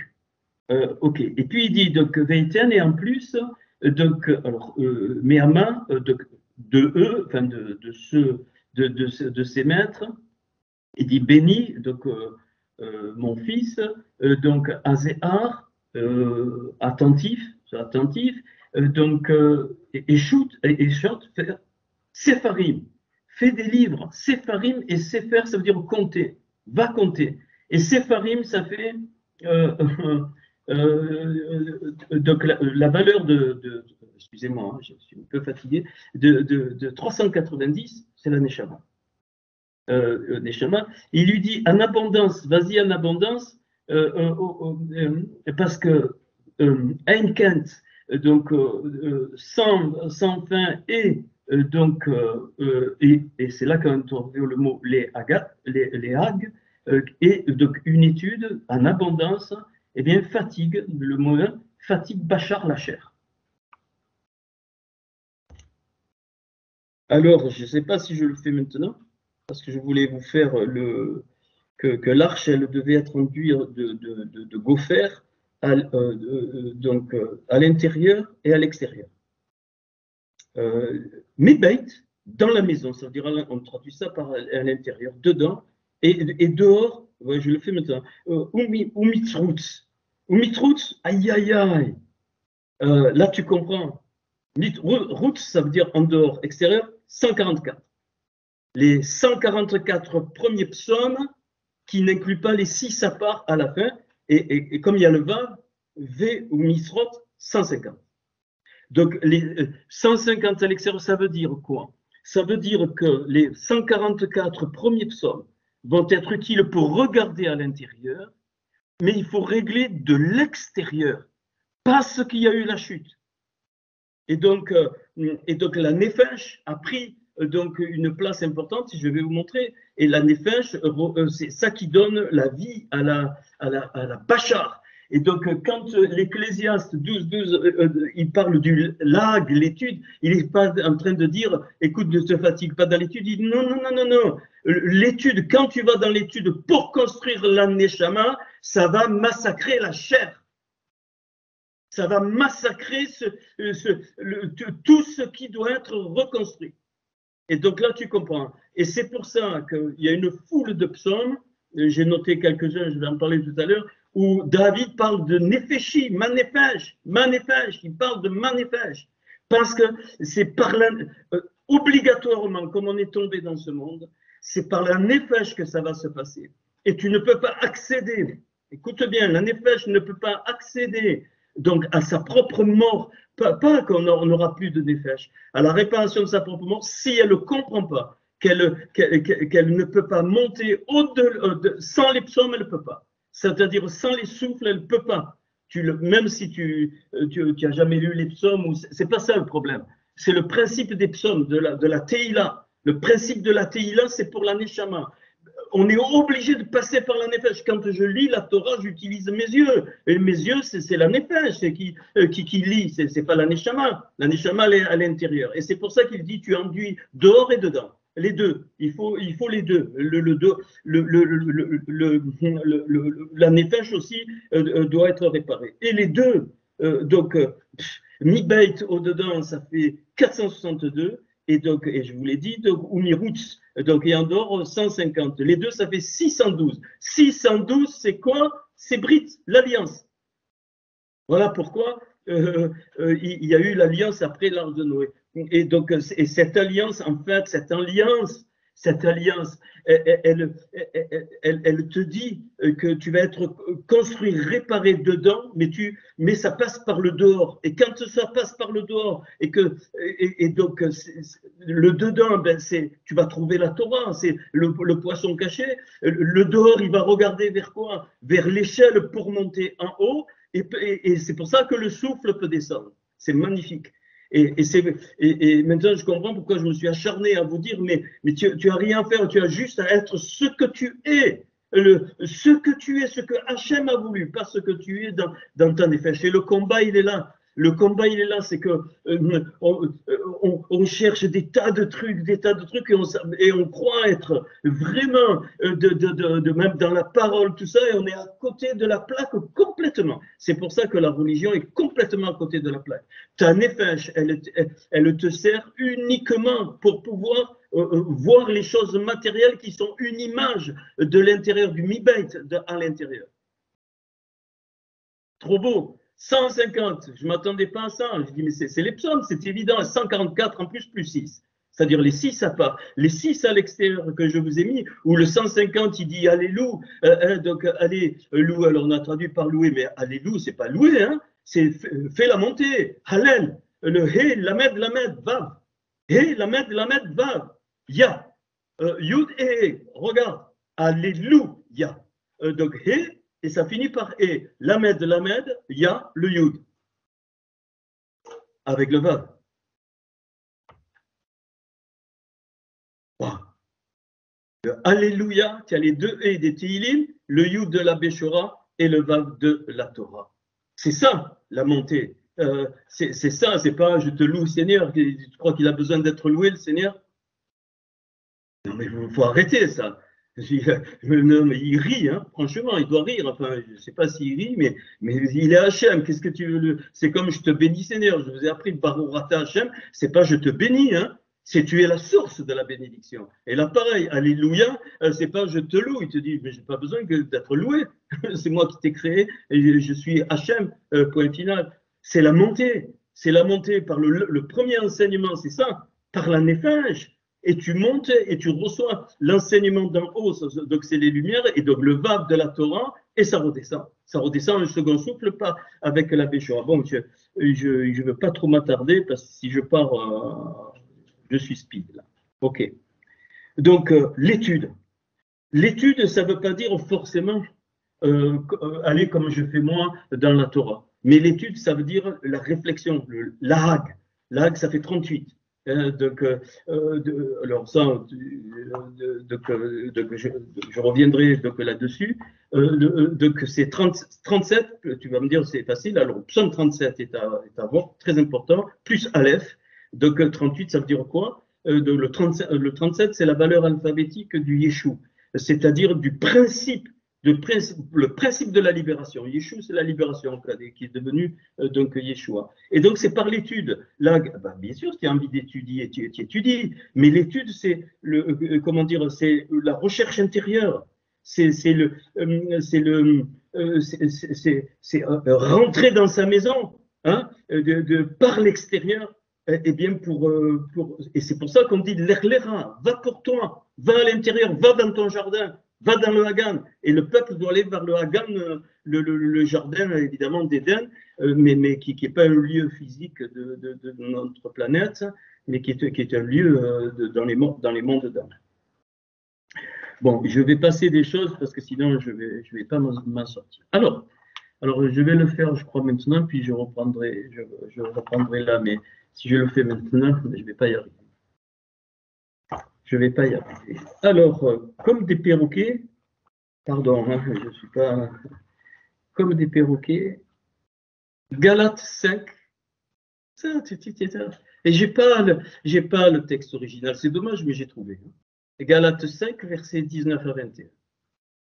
Paul, qu'est-ce qu'il fait?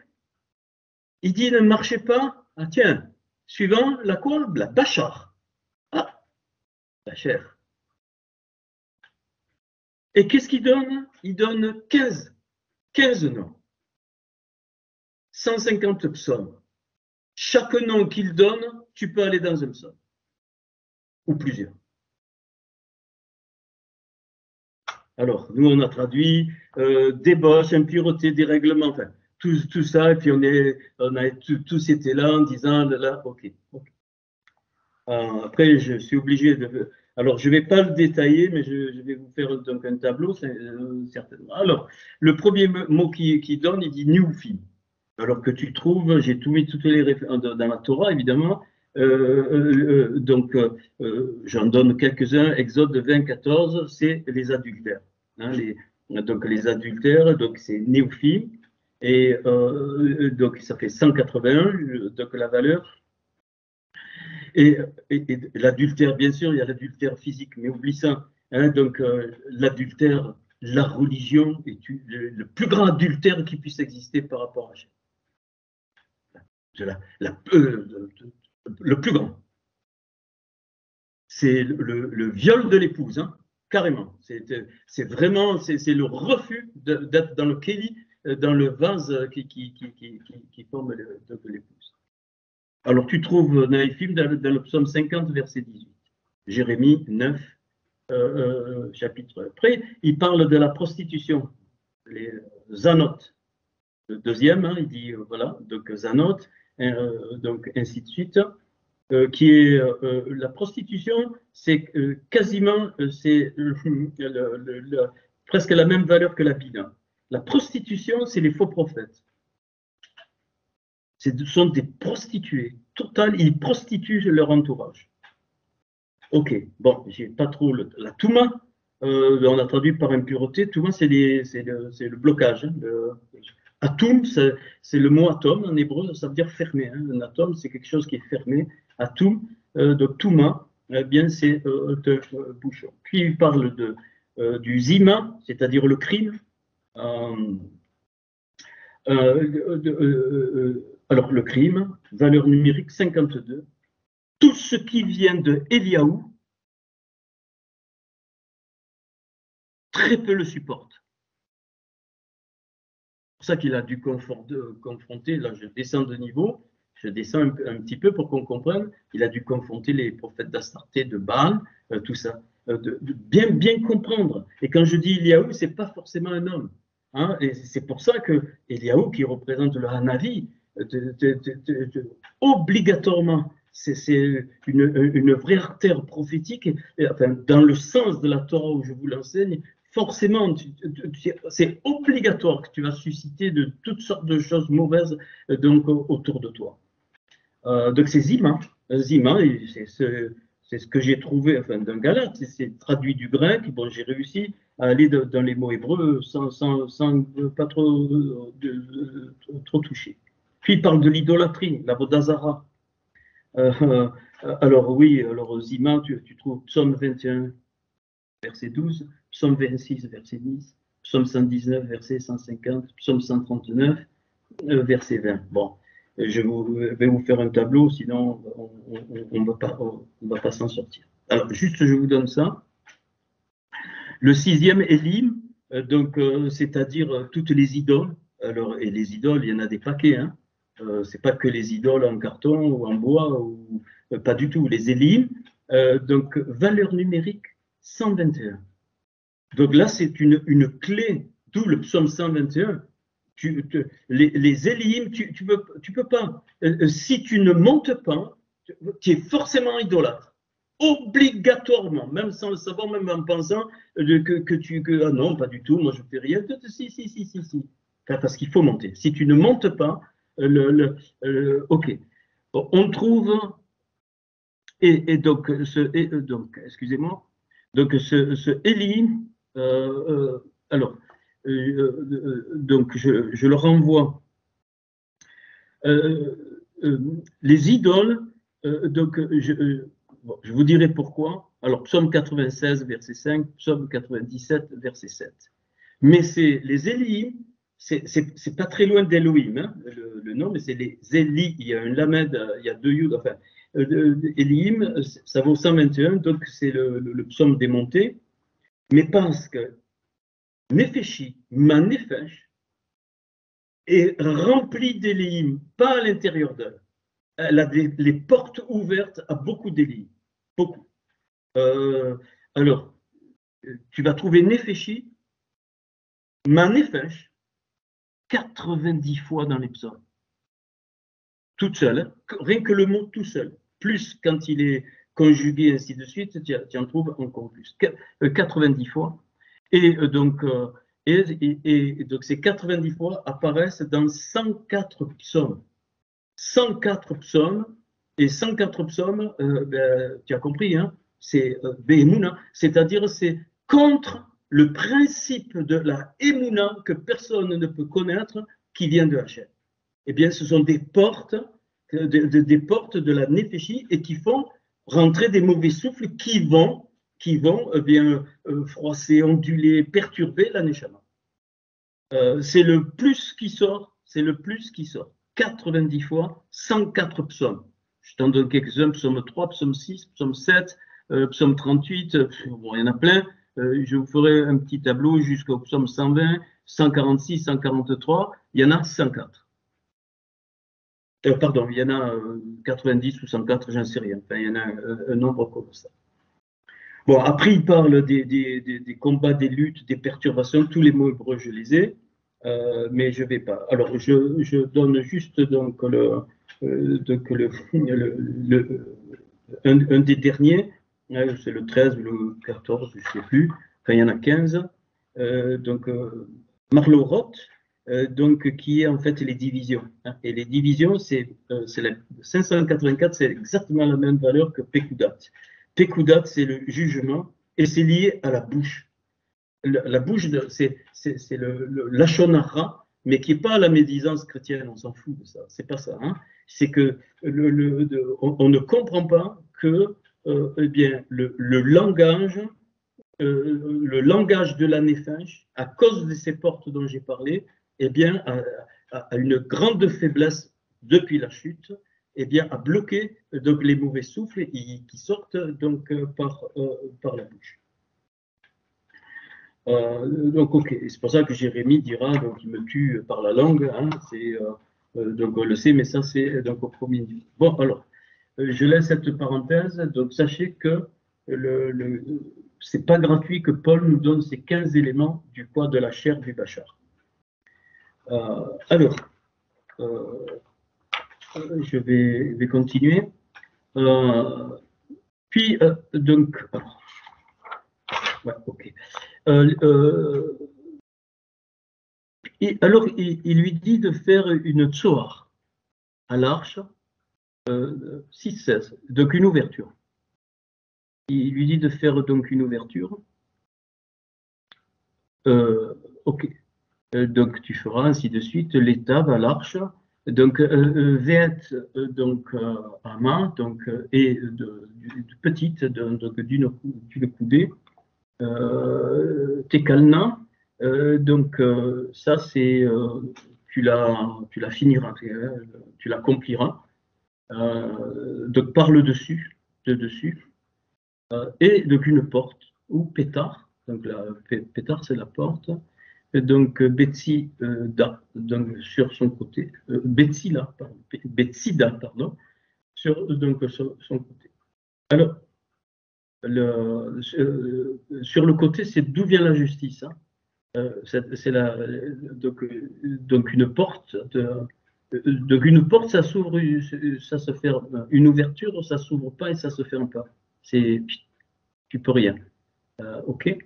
Et donc le mot ouverture de soir là, c'est quoi? C'est l'hameçon de la montagne. Ah, la montagne, ça représente la Torah, qui est inclus dans la Ménorah. Quand il est parlé de la montagne, c'est dans les mondes élevés, mais c'est comment dire, les lumières de la Torah. Et donc, c'est l'ouverture, c'est quoi? Elle ne peut pas se fermer parce c'est en haut. Il faut l'ouverture d'en haut, il faut la connexion d'en haut. Tsahar. Et le tzadé, c'est 90. 90, c'est la royauté. Là, tu as la preuve de l'identité. Notre vraie identité, s'il n'y a pas d'ouverture vers les choses d'en haut, vers la réalité de Hachem, tu oublies. Tu vas être une arche complètement fermée, sans connexion, ça ne tiendra pas. C'est ça que ça veut dire, hein, donc l'ouverture. Alors alors la pétard, ou pétard, c'est presque la valeur des Teilim. Et pourquoi? C'est la porte, parce que c'est toi qui le fais. Sur l'ouverture, tu peux rien. Attention, quand je dis tu peux rien, ce que je veux dire, l'ouverture est liée. La tsahar est liée. Dans toutes les neshamas, il y a ce cordon qui nous relie et que voilà. Et après, voilà, s'il y a des bouchons, ça coule pas, ainsi de suite, ainsi de suite. Ça, c'est tout. Par contre, la porte, c'est toi qui l'ouvres ou qui la fermes. Ça, tu as la possibilité. Hachem, il a fait comme ça. Ok. Donc tu la mettras, alors il lui dit, tu mettras 3 étages, d'où le 3 qu'on retrouve dans les hauteurs, donc j'y reviens pas. Puis, quand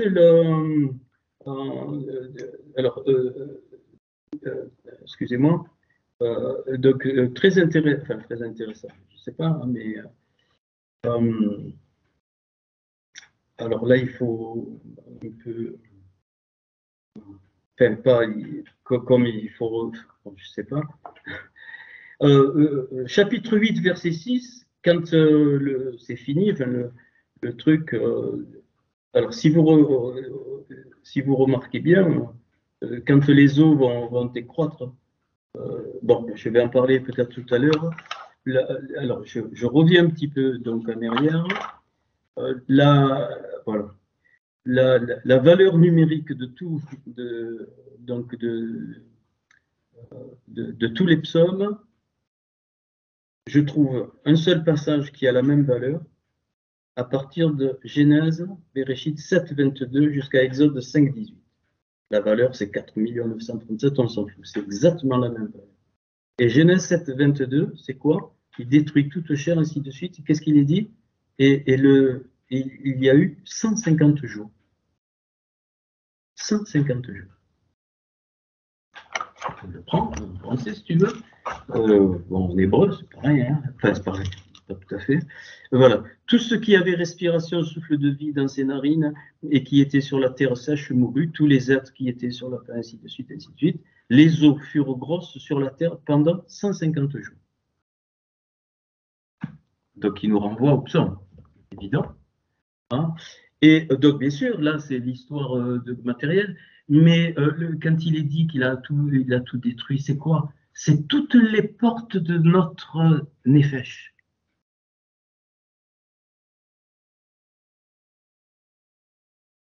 Tous les animaux, que ce soit le poisson, les ailés, tout ça, ça représente des portes de notre nefesh. Et donc, donc voilà. Et donc, il nous est dit qu'il ouvre la fenêtre, mais maintenant, alors c'est plus, c'est pas la même chose. Tsoar, c'était l'ouverture qui reste connectée, mais alors d'un coup, il apparaît ça, elle se transforme en rallonne. Mais c'est pas la même chose, parce que l'ouverture, elle est liée. Donc, ton ouverture, elle est obligatoire, même si elle est petite, c'est obligatoire. Tsoar, tu bouges pas, ça vient de la montagne, ça vient de ton étincelle. Mais maintenant, il nous est dit que, alors il y a un jeu de mots, Veyaftar, Noir, donc, et ouvrit Noé, et Rallon. Tout le contenu de la fenêtre, Rallon. Donc, on retrouve le mot porte, donc, Veyaftar, c'est le même mot, donc ça veut dire que c'est à nous, hein, c'est à nous, Noir de quoi? De prendre cette grâce, cette faveur, ce règne, cette faveur qui est quoi? C'est nous qu'on ouvre la porte. Et être Rallon, ça fait quoi? 495. Teilim, les psaumes. Wow. Ça veut dire que la fenêtre il a ouvert lui par les psaumes et c'est passé par l'ouverture du Tsoar de la montagne. C'est donc l'échelle de Jacob, mais au niveau de Noé. Il a libéré les anges. Oui, par les psaumes, il a libéré les anges, mais pas les psaumes, tu ne vas pas réciter des psaumes, c'est pas ça. Le principe des Téhilim. Tout le principe, alors bien sûr, on va trouver, on trouve déjà des choses, eh bien, j'ose dire, tu façonnes des anges, tu façonnes des malarimes qui montent. Ils montent, ceux-là, ils montent. Et ceux de la chair, ils ne peuvent pas monter. Il faut que ceux de la chair, ils doivent être anéantis complètement. Voilà, quand il ouvre la fenêtre, c'est appui. Alors il nous est dit, comme tout est lié, c'est difficile d'expliquer, mais vous avez compris. Puis qu'est-ce qu'il nous est dit? Il nous est dit, alors à un moment donné, donc l'eau descend et puis donc il veut voir si la terre, si c'est sec, mais tu veux pas, il faut un peu réfléchir. Et donc le mot sec, c'est donc Veyoshet, donc ça a séché quoi? Amaim Meol Aretz, c'est-à-dire les eaux Meol de sur de la terre. Et donc Amaim, c'est quoi? Amaim, la royauté. Les eaux, la royauté, mais attention, la royauté de la nefesh, donc méol, donc c'est la même valeur que les yeux, avec les yeux de la nefesh, et Haaretz, c'est le 296, c'est-à-dire tout ce qui est la matérialité, mais dans le mauvais sens, parce que la matérialité est nécessaire, mais ce qui est intéressant, c'est la somme. Amaïm, Meol, Haaretz, ça fait 531. 531, c'est quoi? C'est le Amen Nefeshi, c'est-à-dire le d'accord de ma nefesh, ou encore c'est le Kad, donc à Bachar, c'est-à-dire la cruche de la chair. Ça veut dire quoi ce passage? Ça veut dire que Noé, il a regardé si toutes les portes de la nefesh avaient séché. Wow. Et donc, tes yeux, les yeux dans Yod et Vavé, les yeux dans la Torah réunis avec la Béchora par les deux souffles des Tehillim te permettent de voir les portes de la Nefesh qui sont séchées. Elles ne sont pas détruites, elles sont séchées. Elles ne peuvent plus rien faire. Et c'est ça monter. Et là, la peau, elle diminue. Et, donc la peau, elle diminue. Et donc voilà. Et puis, alors, et puis quand, alors, puis, donc dans le même passage, qui baïm, hol penei hol donc haaretz, car les eaux étaient sur la face de toute la terre. Donc, sur toute la terre, 396 à Yeshua, la délivrance, et le reste, car les eaux hol penei, car les eaux étaient sur la face, 380 Yeshua. Le Yeshua qui a perdu le Vav. Le Yeshua qui a perdu le Vav, et donc là, donc le Yud, bon, c'est quoi? Donc le Ain, c'est la source, le Shin, c'est le Mashiach, c'est quoi? C'est le principe de celui qui retient que la Béchora. 380. Le principe de celui qui retient que la Béchora, eh bien, il va complètement louper la Ayeshua, c'est-à-dire la délivrance. Voilà ce que ça me dit. C'est pour ça qu'il regarde, car les eaux étaient sur la face de toute la terre. Et Ayeshua, quand il y a encore le He final, le Yud et le Vav. Mais le Yeshu qui a que le Yud, que la Béchora, je veux que la Béchora, que la bonne nouvelle, que la grâce. Eh bien, c'est la mort. C'est la mort totale. Il faut donc assécher. Hein. Et c'est là qu'apparaît pour la première fois le Ayona, la colombe. Et Ayona, je l'ai dit, elle a les 4 lettres des Teilim, de la Béchora et de la Torah. Ok, bon. Puis il fait alors. Alors, ce que je viens de dire, la sèche, il envoie qui, quoi? Le corbeau. Erev. Erev, c'est le même mot que soir. Ain, Resh, donc Ebet, c'est ça la racine du mal. Le Ain et le Resh, hein, c'est le Ra, c'est le mal. Donc, le corbeau, il fait des allées et venues, et puis à un moment donné, il ne revient pas. Mais donc, il y a eu le sèchement. Donc, il ne revient pas. Ça, le corbeau représente ici toutes les portes de la chair. Ce que la Torah appelle la chair, qui n'est pas avec la chair de ce qu'on connaît, du monde religieux. Puis, pour la colombe, il va attendre 7 jours. Donc, c'est unique quand même, parce que Sheva, c'est Sheva. Là, il dit Shevat. Et sans le tav, on ne comprendrait pas. Shevat Yamim, donc 7 jours avec un tav. Verset 10 du chapitre 8. Excusez-moi. Donc, Arorim, c'est-à-dire c'est après, hein, 7 jours, donc après. Eh bien, tout ça, alors le Shevat fait 772, qu'on va retrouver après. Et tout ça, ça fait 1131. 1131, c'est Torah, Béa, Béchora, c'est-à-dire la réunion de la Torah et de la Béchora, ça fait 1131. C'est ça, c'est pour ça qu'il attend 7 jours, c'est ça. Hein, et donc ce 7, c'est un symbole. Et donc la colombe, elle part, mais elle revient. Puis verset 11, donc les hêtes, il est parlé donc donc elle revient les hêtes et rêve, elle revient le soir après les 7 jours. Et donc les hêtes et rêve, c'est 772, c'est-à-dire Shevat, pareil que la même valeur que Shevat. Mais ce qui est intéressant, c'est l'expression de ce verset 11.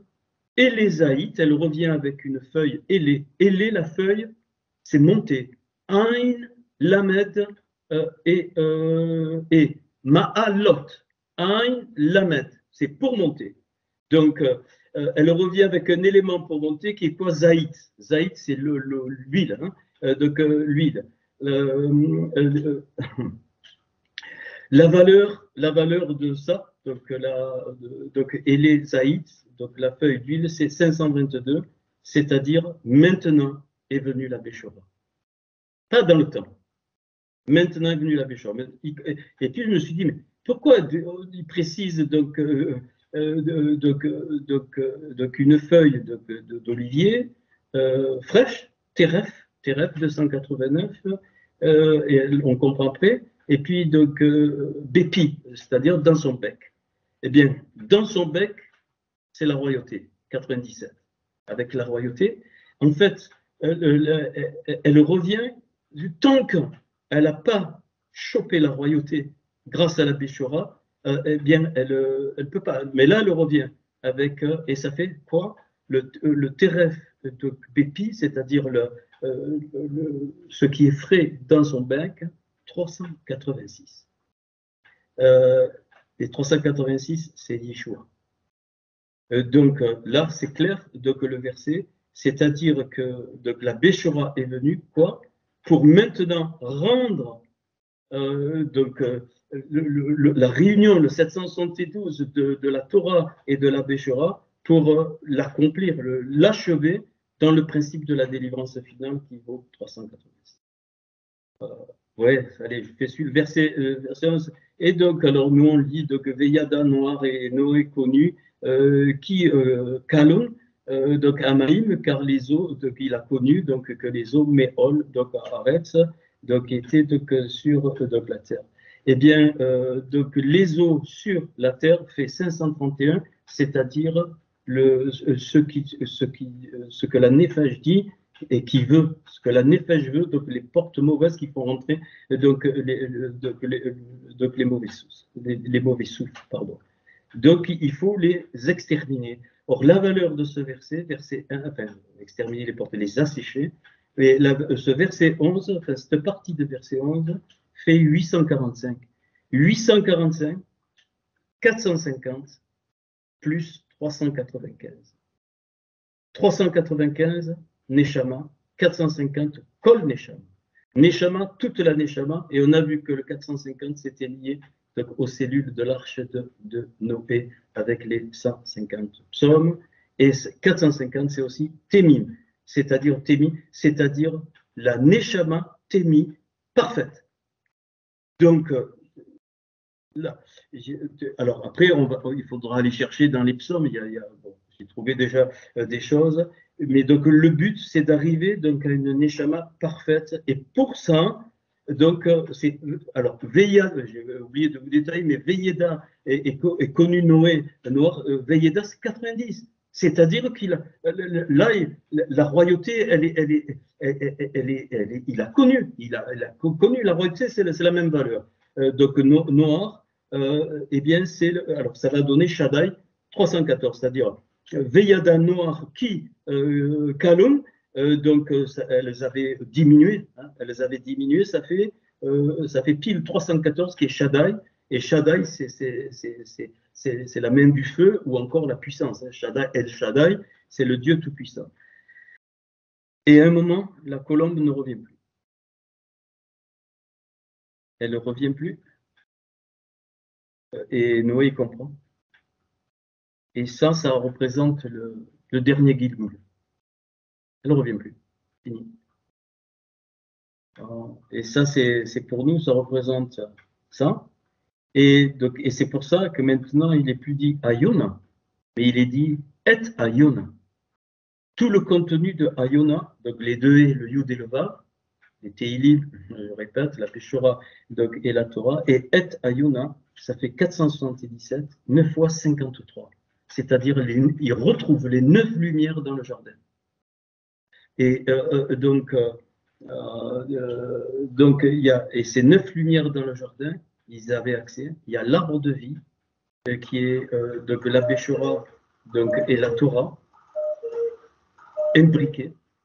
L'arbre de la connaissance du bien et du mal, qui pour moi sont aujourd'hui sont représentés par les psaumes, et tous les autres arbres qui étaient centrés sur la Torah, parce qu'il est dit il y avait tous des arbres bon mangés, il livrait les 9 lumières du fameux tableau que je vous ai donné dans le jardin. C'est le Et à Yona. Et c'est pour ça que c'est une colombe qui est apparue sur Yeshua, entre guillemets, hein, quand donc il est venu. Ok. Et que qu'est-ce qu'il est dit? Et je vais arrêter là. Donc il est pas dit, c'est dans les évangiles, je sais plus où, Luc, je crois, Luc chapitre 4. Luc chapitre 4, mais bon, on n'a pas. Luc chapitre 4, qu'est-ce qu'il est dit? Une fois que donc, la colombe a fait entendre une voix, hein, donc il est extrait de moi, donc donné par le Adam Kadban. Qu'est-ce qu'il est dit? Il est dit que l'esprit, la voix, donc représenté, qu'est-ce qu'il a fait? Il a conduit, la première chose qu'il a fait, il a conduit dans le désert. Et dans le désert, c'est l'assèchement des portes de sa nefesh. Parce que le Mashiach aussi, il a montré l'exemple, et il avait des portes de la nefesh asséchées. Et s'il n'avait pas fait ça, ces trois, alors on voit les trois étapes dans le désert, bon, ok, c'est bon, hein, ça va, hein, ok. On sait comment Shatan, le principe du mal est venu, hein, tu transformes les pierres en pain, ainsi de suite, donc là il y a des sols, mais on ne va pas faire ça, c'est juste donc le principe, il a asséché les portes de sa nefesh. Il est homme, hein, il est venu, réduction homme, bien sûr, il était tamim, intègre, parfait. Hein, donc, mais il a montré que sa neshama aussi devait être aussi réparée, non pas pour lui parce qu'il est la réduction du Adam Kadmon, mais pour l'ensemble de l'humanité. Pour l'ensemble de l'humanité. Donc c'est un principe qui livre donc à ce moment-là. Donc, et c'est pour ça qu'il est dit dans un autre, à un moment donné, il dit carrément, il dit, mais il est parlé de moi partout, dans la Torah, dans les prophètes et dans les Ketuvim, c'est-à-dire les psaumes. Hein. Et il connaissait parfaitement les psaumes, tout, hein, il connaissait. Mais, mais en particulier, parce qu'il est dit même qu'ils ont chanté des psaumes, hein, après avoir, avec ses disciples, à un moment donné. Et en fait, donc, il faut aller chercher dans les psaumes ces clés qui vont permettre d'assécher les portes de Néphéchi, ma Néphéch. Et donc, Néphéchi, vous vous rendez compte, ça sort plus que 90 fois, parce que là, je vous ai sorti que le mot Néphéchi, mais il y a les Néphéchi, Bénéphéchi, ainsi de suite. Voilà. Donc, le centre de l'utilité, entre guillemets, des psaumes, c'est d'assécher les portes de la Néphéch. Faire ce que Noé a fait avec les eaux. Et pourquoi? Pour que eh bien, la colombe puisse à un moment donné être complète. Ayona, et Ayona. Et Ayona, c'est fini. Tac. Alors ça, c'est pour chacun de nous, mais pas de façon individuelle, hein, mais aussi pour l'ensemble. Et il y aura le Ketz. Il y aura le Ketz pour toi. Donc le Ketz, c'est 190, c'est la fin pour toi. C'est-à-dire la fin de quoi? La fin des Gilgulim, la fin des Gals. Tu ne reviendras pas. Ça ne veut pas dire que tu connaîtras tout. Hein, je ne sais pas où on ira. À un moment donné, tu vas, hop, ok. Et dans une vie, il y a l'histoire du corbeau, du soir. Il y a eu un soir, il y a eu un matin. Yehi Erev, Yehi Boker. C'est exactement ça. Donc, c'est-à-dire que dans une vie, eh bien, il faut que le corbeau, il vienne et il revienne de l'arche jusqu'à ce que lui parte. Il trouve la terre. C'est pas la même. C'est-à-dire, la terre sèche, l'eau est asséchée, il voit la terre. C'est-à-dire, eh bien, donc il faut assécher le amen à la nefesh. C'est ça le corbeau. Hein, et à partir de là, alors après, il y a l'histoire de la colombe. Et c'est-à-dire, on rentre là, une fois que les portes de la nefesh sont asséchées, alors la neshama peut être reconstruite. Pourquoi? Parce que maintenant, les portes étant asséchées, eh bien, c'est tous les souffles positifs de la Torah qui vont rentrer et qui vont réparer l'intérieur, c'est-à-dire la neshama.